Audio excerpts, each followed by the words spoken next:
तो उन्होंने कहा कि इन्हें पार्टी से निकाल दिया गया है।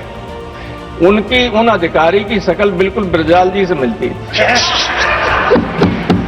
और अब स्टूडेंट से धर्मेंद्र प्रधान को हटा दिया, तो अभी भी नहीं समझ पाए कि लड़कों में क्या ताकत होती।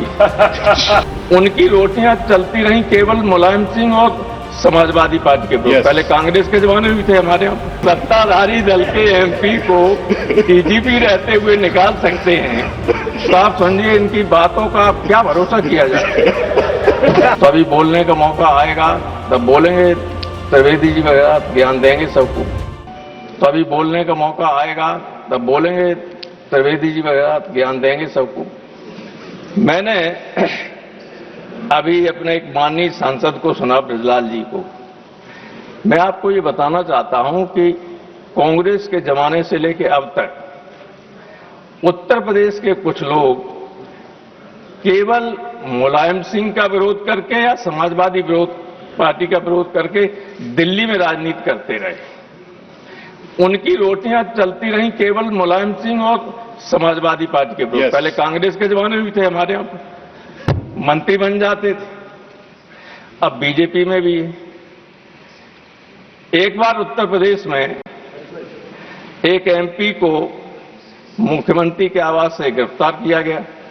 उत्तर प्रदेश के एक बहुत बड़े अधिकारी प्रेस कॉन्फ्रेंस करके बता रहे थे, बहन जी ने कहा ये तो बीएसपी का है। तो उन्होंने कहा कि इन्हें पार्टी से निकाल दिया गया है। उनकी उन अधिकारी की शक्ल बिल्कुल ब्रजलाल जी से मिलती थी। जो सत्ताधारी दल के एमपी को डीजीपी रहते हुए निकाल सकते हैं, तो आप समझिए इनकी बातों का क्या भरोसा किया जाए। और हम तो इसलिए इनकी बात का कोई बुरा नहीं मानते क्योंकि इनकी लॉयल्टी पर ही हमें संदेह है।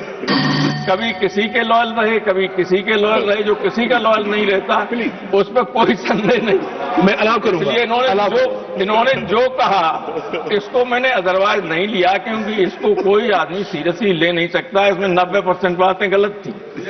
एक बात ध्यान रखिएगा, जो आपने कहा कि मुलायम सिंह ने ये कहा था, तब भी एजुकेशन, तत्कालीन एजुकेशन मिनिस्टर जिन्होंने ये कानून बनाया था कि लड़के लड़कियां नकल करती पकड़े जाएंगे, हथकड़ी डाल के ले जाएंगे, आपको मालूम क्या हुआ था? जब चुनाव आया तो समाजवादी पार्टी के उम्मीदवार ने तत्कालीन शिक्षा मंत्री माननीय राजनाथ सिंह को चुनाव हरा दिया। लखनऊ यूनिवर्सिटी के स्टूडेंट घुस गए और चुनाव हरा दिया। और अब स्टूडेंट से धर्मेंद्र प्रधान को हटा दिया, तो अभी भी नहीं समझ पाए कि लड़कों में क्या ताकत होती। इसलिए मेरा आपसे अनुरोध है कि सिस्टम को चेंज कीजिए।